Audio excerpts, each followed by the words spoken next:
क्या यूपी के होंगे 4 हिस्से? पहला पूर्वांचल, दूसरा पश्चिमांचल, तीसरा सेंट्रल यूपी, चौथा बुंदेलखंड। मोदी के मंत्री ने बयान दिया, योगी के मंत्री कर रहे विरोध। आखिर यूपी के बंटवारे का जिन्न क्यों आया बाहर?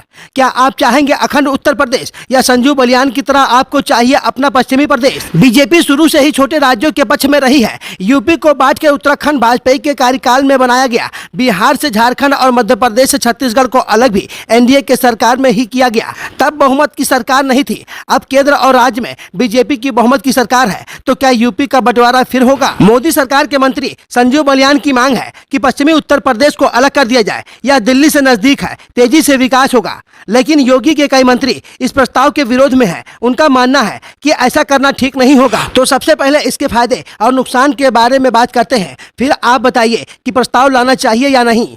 मायावती जब मुख्यमंत्री थी तब एक प्रस्ताव लेकर आई, जिसके मुताबिक यूपी को 4 हिस्से में बांटने का प्रस्ताव आया। पहला पूर्वांचल, दूसरा पश्चिमांचल, तीसरा सेंट्रल यूपी और चौथा दक्षिणांचल यानी बुंदेलखंड। अभी ओपी राजभर यही वाली बात कर रहे हैं कि उत्तर प्रदेश के 4 हिस्से होने चाहिए, पर सवाल है कि इससे क्या बुंदेलखंड वाले इलाकों का विकास हो पाएगा? तो इसका जवाब हाँ और ना दोनों है। ऐसा क्यों?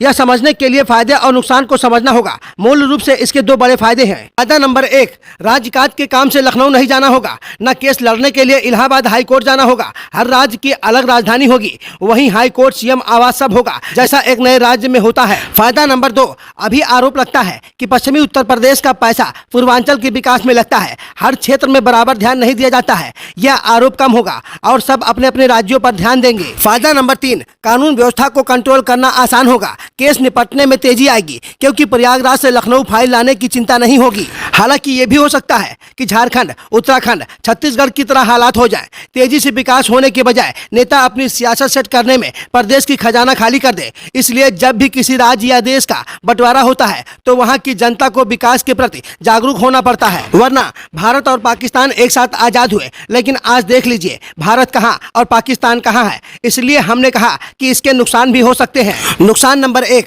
हर नेता का दायरा सिमट जाएगा। अपना दल, निषाद पार्टी और आरएलडी जैसी पार्टियां खत्म हो सकती हैं, क्योंकि नए राज्य में केंद्रीय पार्टियों का प्रभुत्व बढ़ जाता है। उत्तराखंड का उदाहरण देख लीजिए, वहां अलग राज्य की मांग करने वाली उत्तराखंड क्रांति दल आज अपने पार्टी की अस्तित्व की लड़ाई लड़ रही है, जबकि सत्ता की मलाई कभी कांग्रेस तो कभी बीजेपी खा रही है। नुकसान नंबर 2, सपा और बसपा भी सिमट कर रह जाएगी। आंध्र प्रदेश जब तेलंगाना के साथ था तो चंद्रबाबू नायडू की टीडीपी की पकड़ अच्छी थी, पर तेलंगाना अलग बनते ही चंद्रबाबू नायडू की पार्टी पिछड़ गई, आंध्र प्रदेश की सत्ता भी छीन गई। इसके अलावा एक बड़ा नुकसान ये होगा कि देश के पास राज्यों की संख्या बढ़ेगी तो फिर बजट बढ़ाना होगा, क्योंकि लोग तो उतने ही होंगे, टैक्स तो उतना ही आएगा। नए नए उद्योग लगने में टाइम लगेगा, पर सरकार को नए राज्य के लिए बजट जारी करना पड़ जाएगा। जब एक जिले का नाम बदलने में 200 से 300 करोड़ खर्च आ जाता है तो यहाँ तो 4 अलग अलग राज्य बनाने की बात हो रही है। इसलिए हजारों करोड़ का बजट इसी में चला जाएगा, तो फिर प्रदेश की विकास के लिए पैसा कहाँ से आएगा? अगर सत्ता चलाने के हिसाब से देखें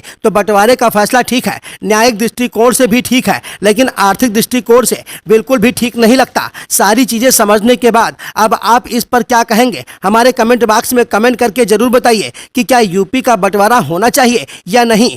ब्यूरो रिपोर्ट, अभिषेक सोनी।